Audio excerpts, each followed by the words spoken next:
ఒక ఆలోచనాత్మకమైనటువంటి మరి బైబిల్ గ్రంథంలోని కొన్ని సంగతులు మనం నేర్చుకుందాం ప్రియులారా. దారి తప్పిన జీవితాన్ని దరికి చేర్చే జీవనాథుడు. ఈరోజు మనుషులందరూ కూడా దారి తప్పారు అనడానికి ఎన్నో సాక్ష్యాలు మన కళ్ళ ముందు కనిపిస్తూ ఉన్నాయి. సమాజం దారి తప్పింది, మనుషులు దారి తప్పారు. దారి తప్పిన సమాజానికి, దారి తప్పిపోయిన మనుషులందరికీ ఒకే ఒక్కడు దరికి చేర్చేవాడు ఎవరు అన్నప్పుడు ఆయన దేవుడే అవుతాడు. కనుక ప్రియమైన దేవుని పిల్లరా, ఇంకా మనం గట్టిగా ఆలోచిస్తే ఈరోజు మనుషులను కూడా దారి తప్పించే మార్గాలన్నీ కూడా కొంతమంది వారి స్వార్థపూరితమైన ఆలోచనలతో ప్రపంచ ప్రజల ముందు పెట్టి ఈరోజు మనుషులను దారి తప్పించేటట్టుగా చేసింది. ఒకప్పుడు మన భారతదేశానికి ముఖ్యమంత్రిగా ఉన్న ఒక తెలుగు ఆయనే ఎన్టీ రామారావు గారు. ఆయన బ్రతికున్నప్పుడు ఒక మాట చెప్పాడు.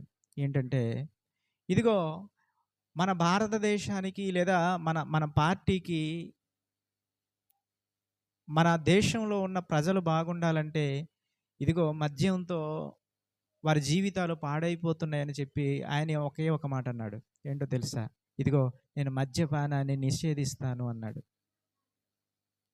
చూసారా, ఒక ముఖ్యమంత్రి గారు మన భారతదేశంలో ఉన్న ప్రజలకు, మన రాష్ట్రంలో ఉన్న ప్రజలకు ఒక మంచి మార్గాన్ని నడిపించడానికి ఆయన తీసుకున్న నిర్ణయం మద్యపాన నిషేధం. ఒక మంచి ఆలోచన ప్రవేశపెట్టాడు.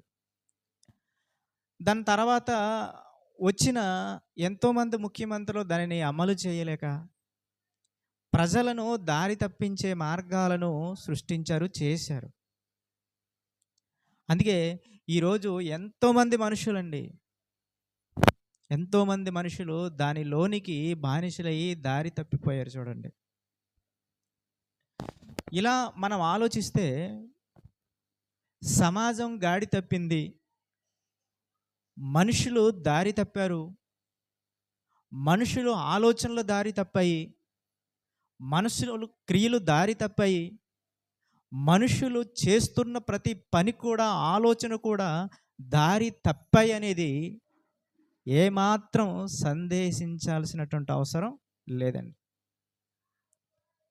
అందుకే మనుషులు ఏ విధంగా దారి తప్పారు అన్నది కొన్ని మాటలు బైబిల్ గ్రంథంలో మనం చూడగలిగితే, చూడండి ఒకసారి మనం సామెతల గ్రంథం మనం చూసుకుంటే, సామెతల గ్రంథం చూడండి,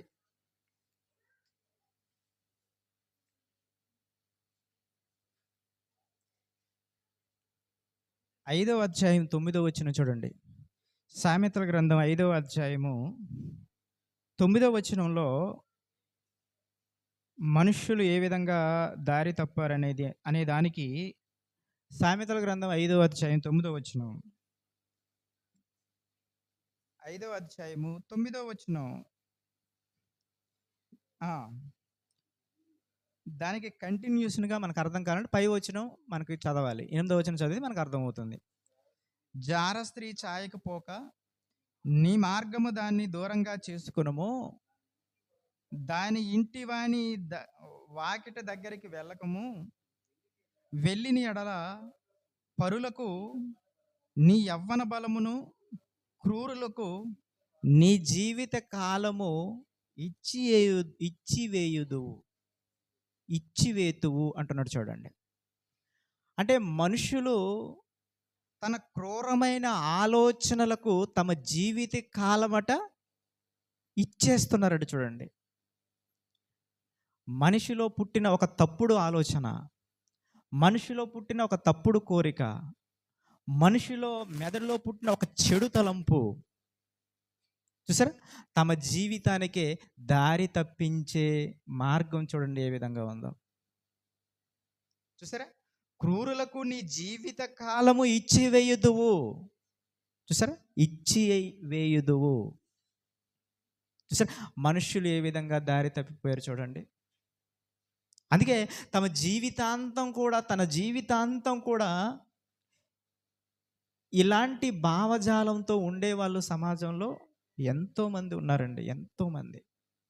చూసారు, అంటే మనుషులు ఈ విధంగా కూడా దారి తప్పిపోయారంటే అవును, ఈ విధంగానే తప్పిపోయారండి. ఇలాంటి దారి తప్పిపోయిన మనుషులందరికీ కూడా దేవుడు ఏం చేస్తున్నాడు తెలుసా? సామెతల గ్రంథం సామెతల గ్రంథం చూడండి మరొక మాటగా. సామెతల గ్రంథం 3వ అధ్యాయము, సామెతల గ్రంథం 3వ అధ్యాయం 12వ వచనం చూడండి, పక్క వచ్చిన వెనక్కి. 3వ అధ్యాయం 12వ వచనం. తండ్రి తనకిష్టుడైన కుమారుని గద్దించు రీతిగా యెహోవా తాను ప్రేమించు వారిని గద్దించును అంటున్నాడు చూడండి. చూసారు, అంటే దారి తప్పిపోయిన జీవితాలన్నీ కూడా, దారి తప్పిపోయిన మనుషులందరినీ కూడా గద్దించేది ఎవరనంటే దేవుడు. చూడండి, అప్పుడప్పుడు మన పిల్లలు దారి తప్పిపోతున్నప్పుడు తండ్రిగా ఏం చేస్తారు? గద్దిస్తూ ఉంటారు చూడండి, గద్దిస్తారు. అంటే దారి తప్పిపోయిన జీవితాన్ని గద్దించే ఒక తండ్రి కనిపిస్తున్నాడు, శరీర సంబంధమైన తండ్రి. అలాగే ఈరోజు ప్రపంచంలో ఉన్న మనుషులందరికీ కూడా దారి తప్పిపోతున్న సమాజానికి కానీ, దారి తప్పిపోతున్న మనుషులకు కానీ గద్దించేవాడు ఎవడు చెప్పండి? దేవుడు కాదా? దేవుడే. అందుకే ఇక్కడ ఏం చెప్తున్నాడు? తండ్రి తనకిష్టుడైన కుమారుని గద్దించు రీతిగా. చూసారండి, మనమంటే ఆయనకి చాలా ఇష్టం అండి. ఏమండి, మనమంటే చాలా ఇష్టం ఆయనకి. అందుకే పాపం మనుషులందరూ ఎన్నో తప్పులు చేస్తున్నా, ఏమండి, దేవుడు చూడనట్టున్నాడండి. వాళ్ళ మీద కనికరాన్ని చూపుతున్నాడండి. కనికరాన్ని చూపుతున్నాడు ఈరోజు మనుషులందరి మీద. అందుకే ఒక దేశం మధ్య మరొక దేశానికి వివక్ష చూపుతున్నప్పుడు, ఎన్నో చెడు ఆలోచనలు ప్రయత్నం చేస్తున్నప్పుడు, వారు మెదడులో పుట్టినటువంటి భయంకరమైనటువంటి క్రూరమైన ఆలోచనలకి ఇతర దేశాలపైన ఎన్నో అంటే విధ్వంసం జరిగిస్తున్నప్పుడు ఆ మనిషిని ఎందుకు నాశనం చేయట్లేదు అన్నప్పుడు, ఏమో దేవుని ప్రణాళిక ఏ విధంగా ఉందో ఎవడికి తెలుసు చెప్పండి? ఎవడికి తెలుసు? అందుకే ప్రతి మనిషిని ఏం చేస్తున్నాడు? ప్రేమిస్తున్నాడు. అందుకే తన తండ్రి భావజాలం ఇక్కడ మనకు అర్థమవుతుంది. ఏమంటున్నాడు? తన తండ్రి భావజాలం ఇక్కడ మనకి ఏమర్థమవుతుంది? తండ్రి తనకిష్టుడైన కుమారుని గద్దించు రీతిగా. చూస్తారా, గద్దించు రీతిగా అన్నాడు చూడండి, ఎంత చక్కగా చెప్పాడండి. ఏమండి, గద్దించు రీతిగా అన్నాడు.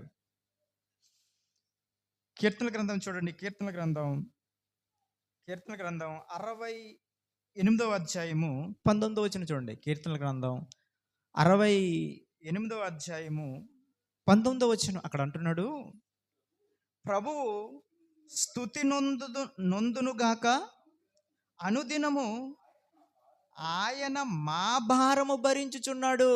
చూసారండి, ఎంత బాగుందో చూడండి. చూసారా, ఆయన దేవుడు, ఆయనట మన భారములు భరించుచున్నాడు. చూసారా, భరించుచున్నాడు. ఎంతవరకు భరిస్తున్నాడు చెప్పండి? నువ్వు ప్రతి సంవత్సరం దారి తప్పిపోతున్నా కూడా నిన్ను భరిస్తూనే ఉన్నాడు. అందులో మన యాక్టింగ్ ఎలాగుంటుందో తెలుసా? ప్రతి సంవత్సరం దారి తప్పిపోతుంటాం, కానీ మన యాక్టింగ్ ఎలా ఉంటుందంటే 31st రాగానే, తండ్రి ఈ సంవత్సరం నేను చాలా తప్పు చేశానయ్యా. ఇదిగో నేను ఈ రోజు నుండి నేను మారిపోతాను. నీ కోసం నేను చక్కగా బతుకుతానని ఒక యాక్టింగ్‌తో కూడిన మాటలు మాట్లాడుతుంటారు చూడండి 31. చూసారా? దారి తప్పిపోయినా కూడా ఆ రోజు చెప్పిన దేవుని మాటల వలన మరలా మరలా ఆలోచించి మనసు మార్చుకొని, తండ్రి ఈ రోజు నుండి నేను సరిగ్గా బ్రతుకుతాను నీ కోసం అని ఒక యాక్టింగ్‌ను దేవుని ముందు వెళ్ళబుచ్చుతారు చూడండి. చూసారా? నువ్వెన్ని సంవత్సరాలు కాని మాటలన్నా, నువ్వెన్ని సంవత్సరాలు దేవుని ఎదుట అబద్ధమాడుతున్నా, దేవుని ఎదుట నువ్వు దారి తప్పిపోతున్నా కూడా ఆయన ఏం చేస్తున్నాడంటే ఈ వచనాన్ని బట్టి, ఆయన అనుదినము అనుదినము ఆయన మా భారములను భరించుచున్నాడు. చూసారా? అనుదినమట దేవుడు మన భారాలను ఏం చేస్తున్నాడట? భరించుచున్నాడు అంటున్నాడు చూడండి. చూసారా? అంటే దేవుని యొక్క ఉద్దేశం ఏంటంటే దారి తప్పిన జీవితాన్ని దరికి చేర్చాలి అనుకుంటున్నాడు. అంటే తన దగ్గరకు రప్పించాలన్న ఆలోచనే చేస్తుంటాడు. సరే, ఎంత మంచివాడు చూడండి దేవుడు, ఎంత మంచివాడు.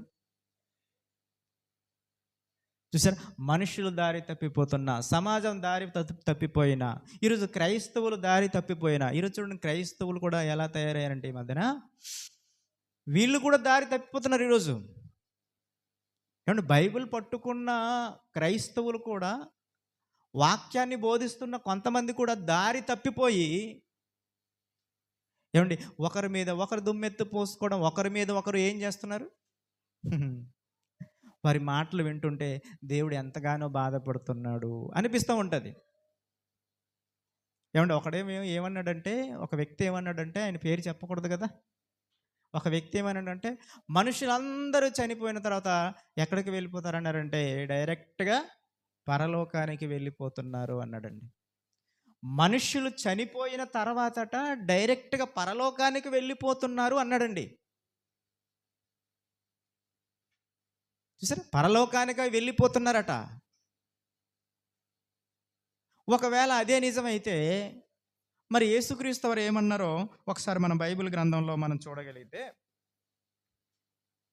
ఏమండి బైబిల్ గ్రంథంలో చూడగలిగితే యోహాను సువార్త 3వ అధ్యాయము, యోహాను సువార్త 3వ అధ్యాయము, యోహాను సువార్త 3వ అధ్యాయము 13వ వచనం చూడండి. 13వ వచనం అక్కడ వ్రాయబడినటువంటి ఆ మాటను మనం జాగ్రత్తగా చూడగలిగితే, మరియు పరలోకము నుండి దిగి వచ్చిన వాడే, అనగా పరలోకములో ఉండు మనుష్య కుమారుడే తప్ప పరలోకమునకు ఎక్కిపోయిన వాడు ఎవడు లేడని చెప్పి పాయింట్ పెట్టేశాడు. ఫుల్ స్టాప్, అంతే. చూసారా? అంటే స్పష్టంగా ఏమి రాయించాడు? పరలోకము నుండి ఎవరైతే వచ్చారో, ఎవరు వచ్చారు పరలోకం నుండి? యేసుక్రీస్తు వారు వచ్చారు కదా. చూసారా? పరలోకము నుండి దిగి వచ్చిన వాడే అంటే ఎవరు దిగి వచ్చారు? యేసుక్రీస్తు వారే దిగి వచ్చారు. పరలోకం ఎలా ఉందో, అక్కడ ఎవరెవరున్నారో ఆయనకు మాత్రమే తెలుసు. ఏమండి? అందుకే పరలోకం నుండి దిగి వచ్చిన వాడు యేసుక్రీస్తు వారైతే, అనగా పరలోకములో ఉండు మనుష్య కుమారుడే తప్ప పరలోకమునకు ఎక్కిపోయిన వాడు ఎవడు లేడు అన్నాడు చూడండి. అంటే పరలోకం నుండి దిగి వచ్చాడు ఆయనే, పరలోకమునకు ఎక్కిపోవాలన్నా ఆయనే అన్నాడు. చూసారా? అంటే పరలోకమునకు ఎక్కిపోయిన వాడు ఎవడూ లేడని చెప్పి ఫుల్ స్టాప్ పెడితే, ఇదిగో చచ్చిపోయిన వారందరూ కూడా ఎక్కడికి వెళ్ళిపోతున్నారంట? పరలోకానికి వెళ్ళిపోతున్నారని చెప్తున్నాడండి ఆయన. సరే, పరలోకానికి వెళ్ళిపోతున్నారు అని చెప్తున్నాడండి. ఓకే, పోనీ పరలోకానికి వెళ్ళిపోతున్నారు, ఒకవేళ ఆయన చెప్పింది నిజమే అయితే, మరి యేసుక్రీస్తు వారు మరణించిన తర్వాత, యేసుక్రీస్తు వారు సిలువలో మరణించాడు, మరణించిన తర్వాత డైరెక్ట్గా ఎక్కడికి వెళ్ళిపోవాలి చెప్పండి? ఎక్కడికి వెళ్ళిపోవాలి? పరలోకానికి వెళ్ళిపోవాలి. కానీ పరలోకానికి వెళ్ళాడా? యేసుక్రీస్తు వారు మరణించిన వెంటనే పరలోకానికి వెళ్ళిపోయాడా? వెళ్ళిపోయాడండి పరలోకానికి? ఒకసారి మనం వెళ్ళిపోయాడో వెళ్ళలేదో మనం లూకాసు వార్తలోనికి వెళితే మనకు అర్థమవుతుంది చూడండి. లూకాసు వార్త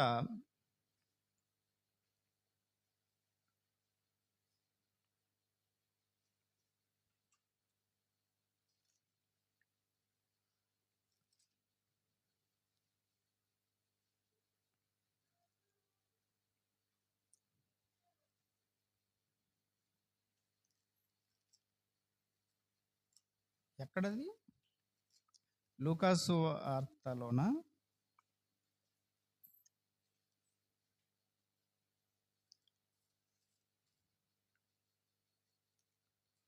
దొంగతో మాట్లాడతారు చూడండి. ఆ దొంగ ఇద్దరు సంభాషణ. తండ్రి, నీ రాజ్యం వచ్చినప్పుడు నన్ను జ్ఞాపకం చేసుకో అని దొంగ మాట్లాడతాడు. ఆ మాట్లాడే సందర్భంలో యేసుక్రీస్తు వారు ఏమంటారు? ఎక్కడది సువార్త? లూకాసు వార్త 23వ అధ్యాయము 42వ వచనం చూడండి. అక్కడ ఆయన్ను చూసి యేసు, నీవు నీ రాజ్యములోనికి వచ్చినప్పుడు నన్ను జ్ఞాపకం చేసుకోమనెను అంటున్నాడు చూడండి. నన్ను జ్ఞాపకం చేసుకో అని చెప్తున్నాడు. చెబుతూ అప్పుడు ఏమంటాడు మరలా? అందుకు ఆయన వానితో, నేడు నీవు నాతో కూడా పరదేశులో ఉందవని నిశ్చయముగా చెప్పుచున్నాను అనెను అంటున్నాడు చూడండి. చూసారా? అంటే యేసుక్రీస్తు వారు అలాగే మారిపోయిన దొంగతో ఏం చెప్తున్నాడు? ఇదిగో నువ్వు నాతో కూడా ఎక్కడ ఉంటావని చెప్తున్నాడు? పరదేశులో ఉంటావు అంటున్నాడు చూడండి.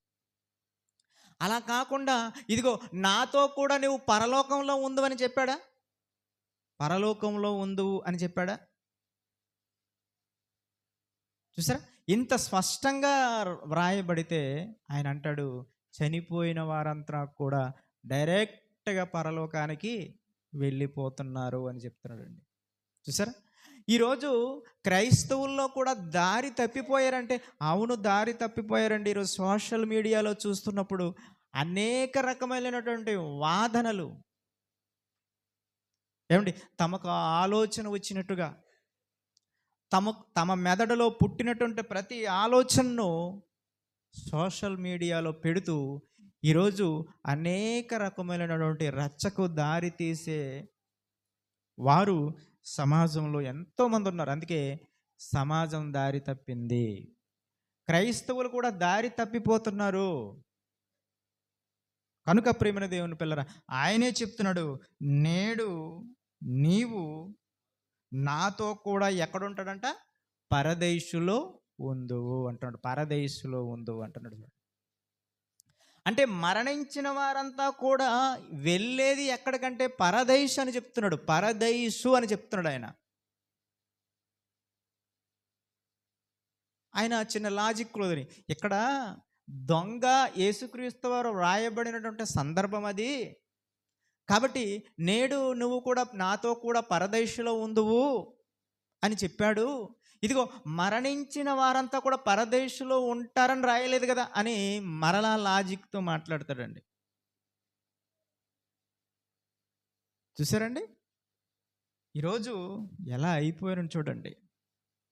అందుకే దారి తప్పిన జీవితాన్ని దరికి చేర్చేవాడే దేవుడు. ఈరోజు చాలామంది దారి తప్పిపోతున్నారు కదా. ఏమండి, దారి తప్పిపోతున్నారు కదండి.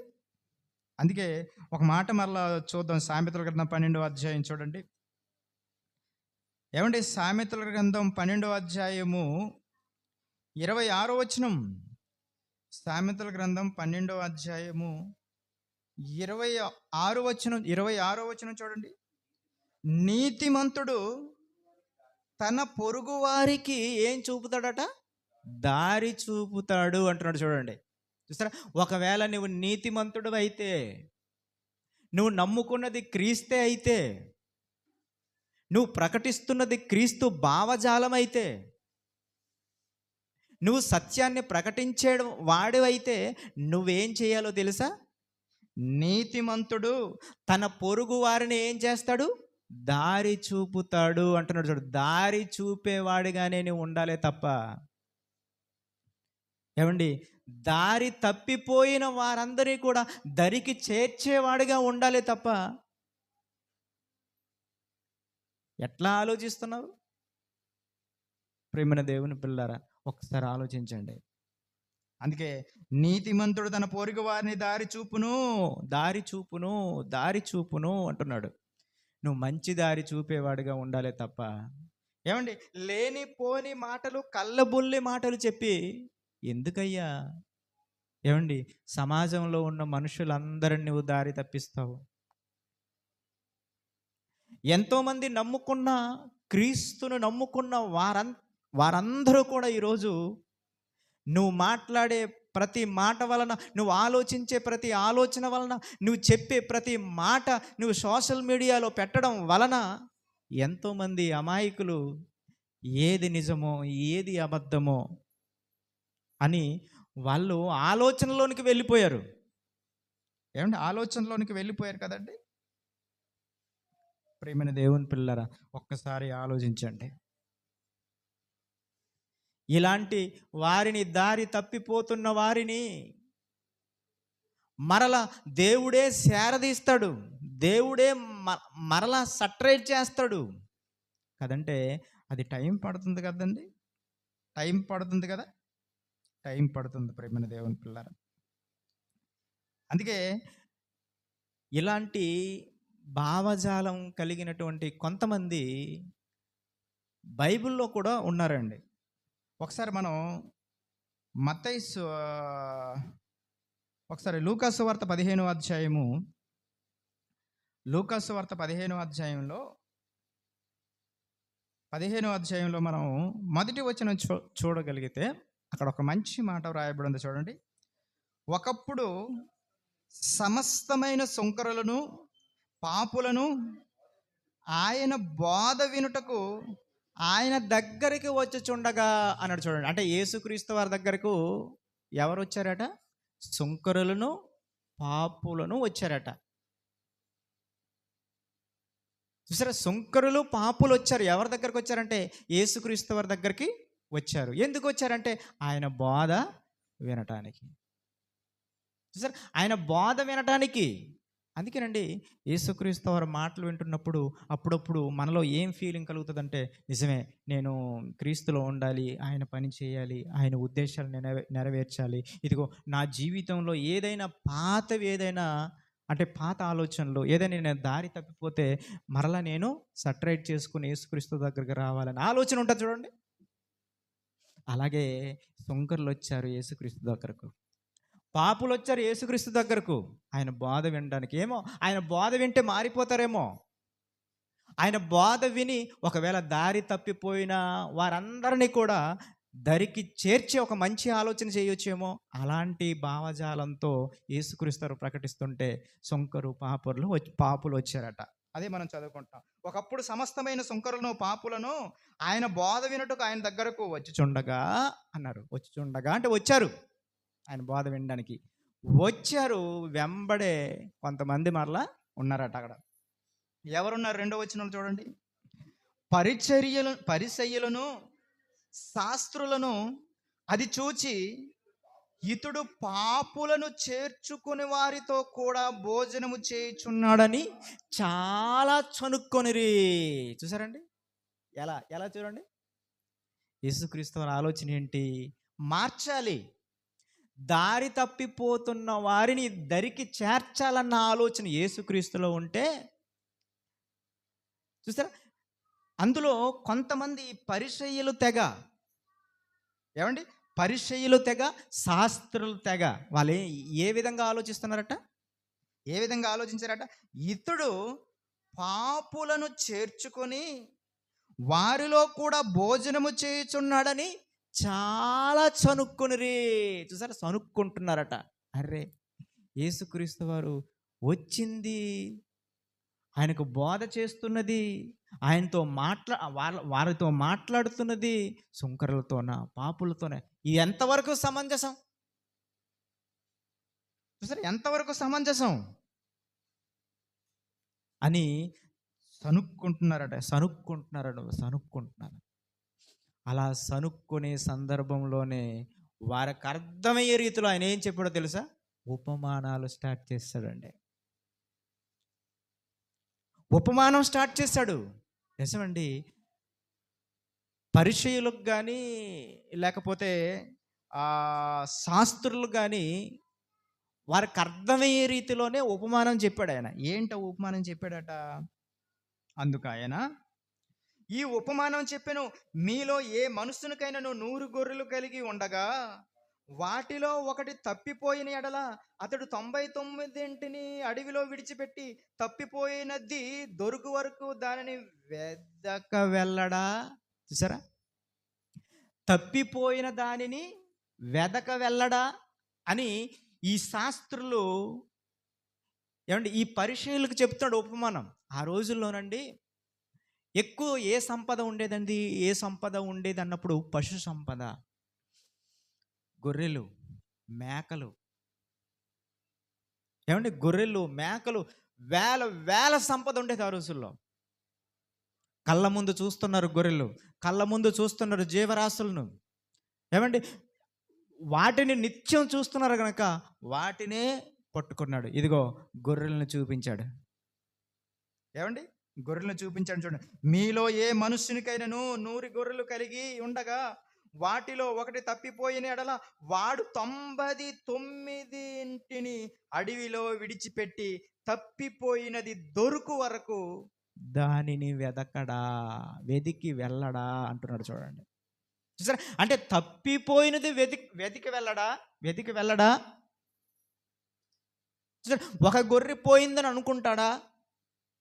ఆ ఒక గొర్రె కోసం 99 గొర్రెలను విడిచిపెట్టి లేదా ఎవరినో ఆ గొర్రెలకు కాపలా పెట్టి ఆ ఒక్క గొర్రె కోసం వెతకడానికి వెళ్ళడా అని చెప్తున్నాడండి. చూసారా, అంటే యేసుక్రీస్తు వారు వచ్చింది దారి తప్పిపోయిన జీవితాన్ని దరికి చేర్చాలనుకుంటున్నాడండి. అందుకే ఆయన 99 గొర్రెల కంటే ఒకే ఒక్క గొర్రె కోసం అక్కడ ఆలోచిస్తున్నాడు. ఒకే ఒక్క గొర్రె కోసం ఇదిగో వెళ్ళడా అంటున్నాడు. చూడండి, వెళ్తాడు కదా. ఎంత చక్కగా చెప్పాడండి. అంటే శాస్త్రులు ఈ పరిచయులకి అర్థమయ్యే రీతిలో ఉపమానం చెప్పాడు. వెళ్ళడా, అది దొరికినప్పుడు సంతోషముతో దానిని తన భుజముల మీద వేసుకొని ఇంటికి వచ్చి తన స్నేహితులను పొరుగు వారిని పిలిచి మీరు నాతో కూడా సంతోషించండి అంటున్నాడు. చూడండి, ఏమండి తప్పిపోయిన గొర్రె దొరుకుతున్నప్పుడు ఆ యజమాని ఎంత సంతోషంగా ఉంటాడో దేవుడు కూడా దారి తప్పిపోయిన జీవితాన్ని దరికి చేరినప్పుడు దేవుడు అంతకంటే సంతోషిస్తాడంట. ఏమండి అంతకంటే సంతోషిస్తాడండి.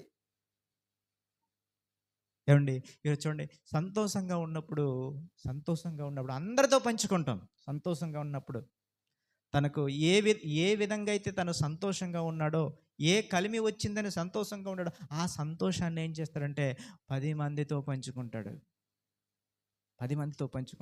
అలాగే 99 గొర్రెలు ఒక గొర్రె దొరికితే ఇదిగో ఆయన ఎలాగైతే సంతోషిస్తాడో అని చెప్తున్నాడో, అలాగే దేవుడు కూడా తప్పిపోయిన వారిని ఎవరో ఒక్కరైనా దొరికితే ఆయనకి దేవుడు సంతోషిస్తాడండి. అందుకే మనుషులు కూడా పంచుకుంటాడు. సంతోషంగా ఉన్నారనుకోండి, అందరితో పంచుకుంటారు ఆ సంతోషాన్ని. దుఃఖాన్ని ఎవరైనా పంచుకుంటారండి? పంచుకోరు కదా. ఏమండి పంచుకోరు కదండి. అందుకే దారి తప్పిపోయిన వాడు నిజమైన మారు మనసు పొందితే తండ్రి ఏం చేస్తాడంటే హక్కును చేర్చుకుంటాడు. రారా నా కుమారుడా, రా నా దగ్గరకు వచ్చే. ఇన్నాళ్ళ వరకు నీవు దారి తప్పిపోయావు. ఇన్ని సంవత్సరాల వరకు నీవు దారి తప్పిపోయావు. నీకిష్టమైనట్టుగా నువ్వు బ్రతికావు. కానీ నువ్వు నిజమైన మారు మనసు నువ్వు పొందావు కాబట్టి రా కొడకా, నువ్వు నా దగ్గరకు వచ్చి నీ హక్కును నేను చేర్చుకుంటాను అంటున్నాడండి. చూసారా ఎంత మంచి దేవుడు, చూడండి ఎంత ప్రేమిస్తున్నాడు చూడండి మనుషులను. ప్రేమని దేవుని పిల్లరా, అదే సందర్భాన్ని, అదే ఉపమానాన్ని ఆయన ఇక్కడ శాస్త్రులకి పరిచయులకు అర్థమయ్యే రీతిలో ఒక 3 ఉపమానాలు చెప్పాడండి. వారి కోసమే చెప్పాడు. ఈ శాస్త్రులకి పరిచయులకు వారికి అర్థం కావడానికే చెప్పాడు 3 ఉపమానాలు అక్కడ. అందులో 100 గొర్రెల విషయం చెప్పాడు. రెండోది 10 వెండి నాణెముల గురించి చెప్పాడు. 10 వెండి నాణెముల గురించి చెప్పాడు. సెకండ్ ఉపమానం అది. మూడోది ఏంటంటే తప్పిపోయిన కుమారుడు యొక్క ఉపమానం. తప్పిపోయిన కుమారుడు యొక్క ఉపమానం. ఈ 3 శాస్త్రులు పరిచయులకు చెప్తున్నాడు, వారికి అర్థం అవ్వాలి. ఇదిగో నేను సుంకరుల దగ్గరికి ఎందుకున్నాను, నేను పాపుల దగ్గర ఎందుకున్నాను, వారిని నేను ఎందుకు బోధిస్తున్నాను అనే విషయాన్ని ఈ శాస్త్రులు పరిచయులు అర్థం కావడానికి 10 వెండి నాణెముల ఉపమానం చెప్పాడు. అలాగే 100 గొర్రెల ఉపమానం చెప్పాడు. అలాగే కిందకు వచ్చేసరికి తప్పిపోయిన కుమారుడు ఉపమానము చెప్పాడండి. తప్పిపోయిన కుమారుడు ఉపమానం చెప్పాడు. కింద వచనంలో నిజమండి, ఒక తండ్రికి 2 కొడుకులు ఉంటారు కదా, ఒక తండ్రికి 2 కొడుకులు ఉంటారు అని ఉపమానం చెప్పాడు. ఒకరోజు తండ్రి దగ్గర 2 కొడుకులు వచ్చారు. తండ్రి దగ్గర ఒక 2 కొడుకులు వచ్చారు. 2 కొడుకు వచ్చి, ఒక కొడుకు పక్కన ఉన్నాడు, మరొక కొడుకు పక్కన ఉన్నాడు, తండ్రి మధ్యన ఉన్నాడు. అందులో పెద్ద కుమారుడు చిన్న కుమారుడు ఎదురెదురుగా ఉన్నారు. అందులో చిన్న కుమారుడు ఏం చేశాడంటే, ఇదిగో నాకు ఆస్తి నాకు పంచిపెట్టి అనే వాదనకు దిగుతాడు. వాదన దిగితే తండ్రి ఇచ్చేస్తాడు. ఆ సందర్భాలన్నీ మనకు కనబడతాయి. మనం ఇక్కడ 15వ అధ్యాయం నుండి ఆ చివరి వరకు చదివితే ఇదే ఉపమానం చెప్తాడండి. చూసారా, ఈ ఉపమానం మొత్తం, ఈ ఉపమానం యొక్క భావం ఏంటంటే, తప్పిపోయిన వాడు మరలా వస్తే, తప్పిపోయిన వాడు, దారి తప్పిపోయిన వాడు నిజమైన మారు మనసు పొందితే తండ్రి హక్కును చేర్చుకుంటాడనే ఈ 3 ఉపమానాలు కనిపిస్తాయంటాయి. ఈ 3 ఉపమానాలు ఏమండి, 3 ఉపమానాలు కనిపిస్తాయండి. ఒకసారి మనం 15వ అధ్యాయంలో 20 వచనం చూడండి. 20 వచనం చదవండి. 20 వచనం అక్కడ చూడండి. 20 వచనం, వాడింక దూరముగా ఉన్నప్పుడు తండ్రి వారిని చూసి కనికరపడి పరుగెత్తి వాని మెడ మీద ముద్దు పెట్టుకొనెను అంటున్నాడు. చూడండి, ఎరా నువ్వు దారి తప్పిపోయావు కదా, నా నుండి నువ్వు వెళ్ళిపోయావు కదా, నీ ఎవడరా రమ్మన్నాడు, నీకు ఆస్తి అంతా నేను ఇచ్చేసాను కదా, నువ్వు వెళ్ళిపోయావు కదా, ఎవడు రమ్మన్నాడు నీకు మరలా అని తండ్రి ఆ చిన్న కుమారుడిని ఒక్క మాట అయినా కూడా అనలేదండి. ఆయన దారి తప్పిపోయాడనే తండ్రికి అర్థమైంది. ఏమంటే, తప్పిపోయిన కుమారుడు ఎక్కడికో వెళ్ళిపోయాడు, ఆయన దారి తప్పాడని తండ్రికి అర్థమైంది. కానీ తండ్రి యొక్క ఆలోచన ఏంటంటే, ఏదో ఒక రోజు మరలా తిరిగి వస్తాడన్న ఆలోచన తండ్రికి ఉంది. చూడండి, చూసారా, తండ్రికి ఉంది చూడండి. అందుకే వచ్చాడు, కుమారుడు వచ్చాడు. ఆయన దూరంగా ఉండగానే చూసారా, వాడింకా దూరముగా ఉన్నప్పుడు తండ్రి వాడిని చూసి కనికరపడి పరిగెత్తి వాని మెడ మీద ముద్దు పెట్టుకొనెను అంటున్నాడు. చూడండి, అంటే తప్పిపోయిన వారంతా కూడా ఆయన దగ్గరకు, ఆయన దరికి చేరితే నిజంగా తండ్రి మరలా హక్కును చేర్చుకుంటాడు అనే ఇక్కడ భావం కనిపిస్తూ ఉంటుంది. ప్రియులారా, ఏమండి, ఈ యొక్క తప్పిపోయిన కుమారుడు యొక్క ఈ భావాన్ని మనం పరిశీలన చేస్తే, తప్పిపోయింది చిన్నవాడైనప్పటికీ నిజానికి చిట్ట చివరి వెళ్ళగలిగి మనం ఆలోచిస్తే, తప్పిపోయింది ఎవరంటే చిన్న కుమారుడు కాదు, పెద్దవాడే తప్పిపోయాడని అర్థమైందండి. పెద్దవాడే తప్పిపోయాడని అర్థమైంది. పెద్దవాడు ఎలా తప్పిపోయాడు మరి? చిన్నవాడే తప్పిపోయి దూరదేశమునకు ప్రయాణం అయిపోయాడు. చూసారా, తప్పిపోయింది చిన్నవాడే, కానీ తన తప్పును తెలుసుకొని మరలా తండ్రి దగ్గరికి వచ్చాడంటే, మరలా తండ్రి దగ్గరకు వచ్చాడు చూడండి, నిజమైన మారు మనస్సు పొంది. ఈయన చిన్న కుమారుడు తప్పిపోయినా తిరిగి వచ్చాడు, కానీ తప్పిపోయింది ఎవడంటే పెద్ద కుమారుడే తప్పిపోయాడండి. అక్కడ వచ్చాడు, తండ్రి హత్తుకున్నాడు చిన్న కుమారుడిని, విందు చేశాడు. విందు చేయగానే ఆయన పొలములో నుండి వచ్చేటప్పుడు ఒక సందడి వాతావరణం కనిపిస్తే పెద్ద కుమారుడు తన దాసులను పిలిచి, ఏం జరుగుతుంది ఇక్కడ అన్నాడు. ఏం జరుగుతుంది ఇక్కడ, మన ఇంట్లో ఏం జరుగుతుంది అన్నాడు. ఏం జరగడం ఏంటి, ఇదిగో నీ తమ్ముడు తప్పిపోయాడు, మరలా తిరిగి వచ్చాడు. కాబట్టి మీ నాన్న ఏం చేస్తున్నాడంటే ప్రశస్త వస్త్రంలో ధరించి అక్కడ బలి అర్పించి విందు చేస్తున్నాడు అనగానే ఈయనలో ఒక ద్వేషం పుట్టుకొచ్చిందండి. ఎవరిలో?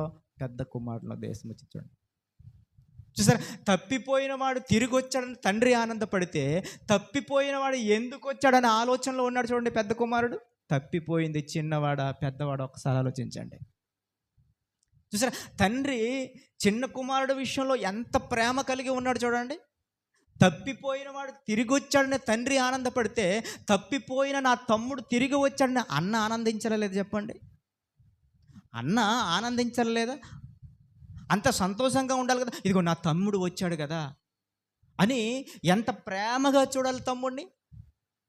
కానీ తండ్రి ఒకటే ఆలోచించాడు, దూరంగా ఉన్నప్పుడే పరిగెత్తుకెళ్ళాడు, ఆయన ముద్దు పెట్టుకున్నాడు చూడండి. సరే, కానీ అన్న ఏం చేశాడు? ఏం చేశాడో చూడండి. ఏమండి, ఏం చేశాడు చూడండి. 26, 27 వచనం, 26, 27 వచనం. దాసులలో ఒకరిని పిలిచి ఏమిటని అడగగా, చూసారండి, పెద్ద కుమారుడు అడుగుతున్నాడండి, అసలు ఏం జరుగుతుందో మన ఇంటి ముంగట, మన ఇంట్లో ఏం జరుగుతుంది అని తన దాసుల్లో ఒకడిని అడుగుతున్నాడట. అదే మనం 26 వచనం చూడండి. దాసులలో ఒకడు పిలిచి, 15వ అధ్యాయం 26 వచనం, యోహాను సువార్త 15వ అధ్యాయం 26 వచనం.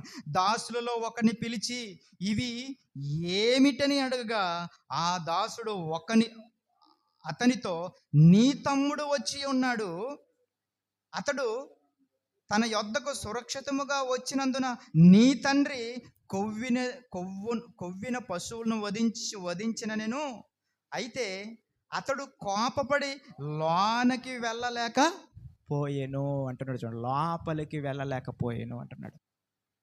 చూసారా, ఇప్పుడు తప్పిపోయిన వాడు తండ్రే హక్కును చేర్చుకుంటుంటే, ఏమండి, తప్పిపోయిన తమ్ముడు తిరిగి వచ్చేసరికి అన్న ఏం చేస్తున్నాడండి? అసలు లోపలికి రావటం లేదండి. ఏమండి, లోపలికి రావడం లేదండి.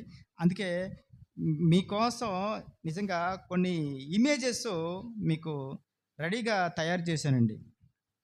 చూడండి, ఈ ఇమేజ్ చూడండి. ఈ ఇమేజ్ చూస్తున్నప్పుడు ఇంటి లోపల తమ్ముడున్నాడు, ఇంటి బయట అన్నున్నాడు. ఏమంటే అన్న లోపలకు రాకపోయేసరికి తండ్రి వచ్చాడనమాట. తండ్రి వచ్చాడు, ఏరా ఎందుకు నువ్వు రావట్లేదు? ఆ యొక్క సందర్భాలు సహితమైన ఇమేజ్ అండి అది. ఏమండి, అలాగా పిలుస్తున్నట్ట. ఇక్కడ మనం చూస్తున్నాం కదా, 27 వచనంలో, నీ తమ్ముడు వచ్చి ఉన్నాడు, అతడు తన తండ్రి యొద్దకు సురక్షితంగా వచ్చినందున నీ తండ్రి కొవ్విన పశువును వధించెను, అయితే అతడు కోపపడి లోపలికి వెళ్ళనలేకపోయాను గనుక అతని తండ్రి వెలుపల వచ్చి లోపలికి రమ్మని బతిమాలుకొనెను. చూసారండి, లోపల ఉన్న తండ్రి బయటికి వచ్చాడు, పెద్ద కుమారుడు దగ్గరికి వచ్చాడు. నువ్వెందుకు కోపపడుతున్నావు, రా లోపలికి అంటున్నాడు చూడండి. సరే, రా లోపలికి. ఆయన బాధ అంతా ఒకటేనండి, ఇదిగో నేను ఇన్ని సంవత్సరాలు నీతో ఉన్నాను కదా, ఇన్ని సంవత్సరాలు నీతో కలిసి నేను పని చేశాను కదా, ఏ రోజైనా ఇలా ఆలోచించావా అని అడుగుతున్నాడు ఆయన. పైపొచ్చి ఒక మాట అంటున్నాడండి, నా తమ్ముడు అని అంటలేదు, నీ కుమారుడు అంటున్నాడు చూడండి. ఎంత ఆయన ఆలోచన పీచుకెళ్ళిపోయింది చూడండి. నీ కుమారుడు అంటాడు, నా తమ్ముడు అనే పదం వాడడం లేదు. అలాగా మనం మీరు చూడగలిగి చూడండి 29వ వచనం. అందుకు తన తండ్రితో, ఇదిగో ఇన్నేళ్ల నుండి నిన్ను సేవించుచున్నానే, నీ ఆజ్ఞను నేను ఎన్నడూ మీరలేదే. ఆయనను నా స్నేహితులతో సంతోషపడినట్టు నువ్వు నాకెన్నడూ ఒక మేక పిల్లలైన ఇవ్వలేదు. అయితే నీ ఆస్తిని వేశ్యలతో తినివేసిన ఈ నీ కుమారుడు, చూసారా, ఈ నీ కుమారుడు చూసారా ఎలా మాట్లాడుతున్నాడు చూడండి. నా తమ్ముడు అంటున్నాడా? సరే, నా తమ్ముడు కూడా అనడం లేదు, ఈ నీ కుమారుడు. అంటే ఒకరి మధ్య ఒకరు వ్యత్యాసం చూడండి ఎలా పెరిగింది చూడండి. ఎవరో తన తమ్ముడు పరాయివాడు అన్నట్టుగా మాట్లాడుతున్నాడు. ఈ నీ కుమారుడు చూసారా. ఇప్పుడు చెప్పండి, తప్పిపోయింది చిన్నవాడా పెద్దవాడా చెప్పండి. ఏమండి, నిజానికి తప్పిపోయిన కుమారుడు చిన్నవాడే. నిజమైన మారు మనసు పొంది ఇంటికి వచ్చాడు, తండ్రి హక్కును చేర్చుకున్నాడు. ఇంటిలో ఉన్న పెద్దవాడేమో ఏమండి అదొక ఆలోచనతో ఉన్నాడు, తప్పిపోయాడండి. చివరికి అంతవరకే రాయబడింది. మిగతా విషయాలు తర్వాత ఏం జరిగిందో కథ మొత్తం మనకి రాయబడలేదు. ఏమండి చూసారా, చివరిగా 32వ వచనంలో ఈ నీ తమ్ముడు చనిపోయి తిరిగి బ్రతికి నువ్వు తప్పిపోయిన దొరికినదని అతనితో చెప్పెను అంటున్నాడు చూడండి. అంటే దారి తప్పిపోయిన వారిని సైతం నిజమైన మారు మనసు పొంది ఆయన దగ్గరకు వస్తే తండ్రి ఏం చేస్తాడు చెప్పండి? హక్కును చేర్చుకుంటాడండి. చూసారా, హక్కును చేర్చుకుంటాడు. అది నీ తండ్రి ప్రేమ, నీ పరలోకపు తండ్రి ప్రేమ అది. నిజమే ప్రేమని దేవుని పిల్లలు, మనం ఏ విషయంలోనూ, అనేక ఆలోచనలోనూ, అనేక మాటల్లోనూ, అనేక ప్రవర్తనలోనూ మనం తప్పిపోతుంటాం. ప్రతి సంవత్సరం తప్పిపోతుంటాం. కానీ రాని మాటలు, దేవునికి అబద్ధాలతో మన మనసు అంతా కూడా నిండిపోతుంది. కానీ ఆయన ఏం చేస్తున్నాడంటే, ఆయన మన భారములను ఏం చేస్తున్నాడట? భరించుచున్నాడు. నిన్ను భరిస్తున్నాడు అండి. ఎందుకు భరిస్తున్నాడు చెప్పండి? ఎందుకు భరిస్తున్నాడు? నువ్వు నిజమైన మారు మనసు పొంది ఆయన దగ్గరకు వస్తే, ఇదిగో ఆయన నిన్ను ఏం చేస్తాడు? ఎత్తుకుంటాడండి. నిన్ను ఎత్తుకుంటాడు, నిన్ను ముద్దాడుతాడు. నిజమైన మారు మనసు పొందితే దేవుడు నిన్ను ముద్దాడ్డా, దేవుడు నిన్ను ఎత్తు కూడా చెప్పండి, ముట్టుకుంటాడండి. దేవుడు నిన్ను కాపాడుతాడండి. నిజమైన మారు మనసు పొంది నిజమైన వాక్యాన్ని ప్రకటించేవారుగా ఉండాలి తప్ప, ఏమండి, దేవుని మాటలు వ్రాయబడినది వక్రీకరించి, ఇదిగో ఎక్కడి నుంచి అక్కడికి వెళ్ళిపోయి ఇక్కడ చనిపోయిన వారు పరలోకానికి వెళ్ళిపోతారని చూసారా, ఇలాంటి భావజాలంతో కొంతమంది ఉన్నారండి. అందుకే నీతిమంతుడు ఏమన్నాడు? నీతిమంతుడు దారి, ఏదో మనం ముందుగా చదువుకున్నాడు, చాలా మంచి మాట అండి. ఏమండి, నీతిమంతుడు తన పొరుగు వారిని దారి చూపేవారుగా ఉండాలి తప్ప దారి తప్పించేవారుగా ఉండకూడదండి. అందుకే ఏమండి, దారి తప్పిన జీవితాన్ని దరికి చేర్చేది ఎవరు? మన దేవుడు, జీవనాథుడు. నిన్ను జీవాన్ని అనుగ్రహించింది ఆయనే కనుక నీ జీవాన్ని కూడా కాపాడే బాధ్యత ఆయనదే. నిజమైన మారు మనసు పొందితేనే తప్ప అది సాధ్యం కాదండి. ఒకవేళ మన జీవితంలో ఏ విషయంలోనూ దారి తప్పిపోయామా? అనేక మాటల్లో దారి తప్పిపోయామా? అనేక ఆలోచనలో దారి తప్పిపోయామా? ఒకవేళ తప్పిపోతే నిజమైన మారు మనసు నీలో వస్తే ఖచ్చితంగా నేను తండ్రి హక్కును చేర్చుకుంటాడు. అలాంటి భావజాలం కలిగి మీరు ఉండండి. కళ్ళు మూసుకొని ప్రార్థన చేసుకుందాం. పరిశుద్ధమైనటువంటి మా ప్రియ పరలోకపు తండ్రి, దేవానికి వందనాలు చెల్లిస్తాను. దారి తప్పిపోయిన జీవితాన్ని దరికి చేర్చేది మీరే తండ్రి. అలాంటి మంచి మాటలు తండ్రి ఈరోజు ఉదయకాలపు ఆరాధనలో మాకు నేర్పించినందుకు మీకు వందనాలు చెల్లిస్తూ ఈ ప్రార్థన క్రీస్తు పేరట సమర్పించి అడుగు వేడుకొంచున్నాము తండ్రి. ఆమేన్.